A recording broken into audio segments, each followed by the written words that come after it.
কিন্তু তুমি তো আমাকে বলেছিলে এটা তোমার বাড়ি। তাই বলেছিলে নাকি?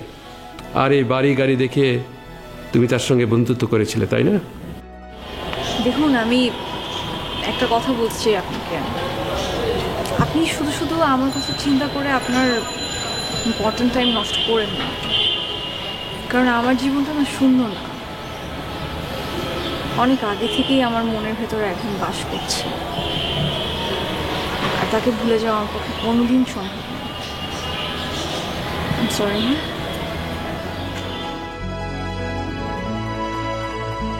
What is this? একটা কাজও তো তুমি ঠিক মতো করতে পারোনি। যাওয়ার আগে তোমাকে পই পই করে সব কিছু বুঝিয়ে দিয়ে গেলাম, অথচ তুমি। প্রবলেম কি সজীব? কি করেছো এই 4টা দিন? মানে স্যার, আমি no excuse, I had enough. যাও প্লিজ, এখান থেকে যাও। জি স্যার।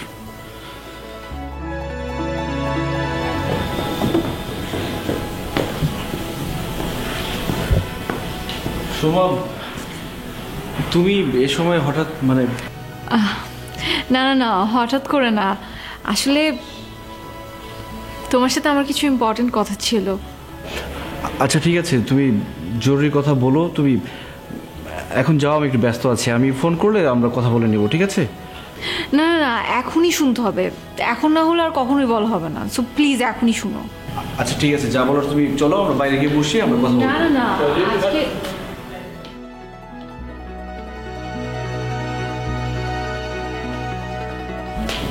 এখানে কি হচ্ছে?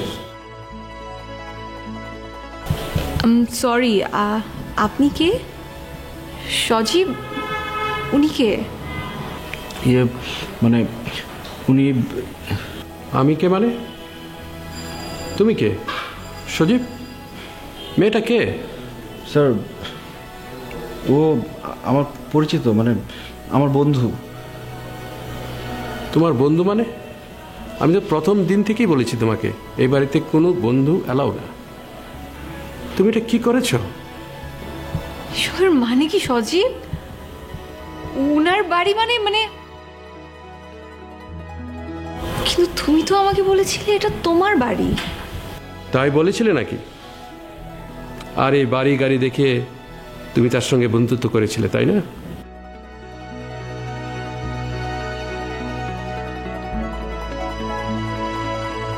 ও কি বলবে? বিষয়টা আমার কাছে একদম পরিষ্কার। তুমি আমার বাড়ি গাড়ি দেখে এসব করে বেড়াচ্ছ। ফর ইউর কাইন্ড ইনফরমেশন, সে আমার সামান্য পিএ। রাস্তার থেকে এনে আমি তাকে আমার এই চাকরিটা দিয়েছিলাম, আর ওকে না। দেখো, তোমার উপর ভীষণ অসন্তুষ্ট হয়েছে। তুমি আমার সাথে আর কোনোদিন কোনো কন্ট্যাক্ট করবে না, ওকে? স্যার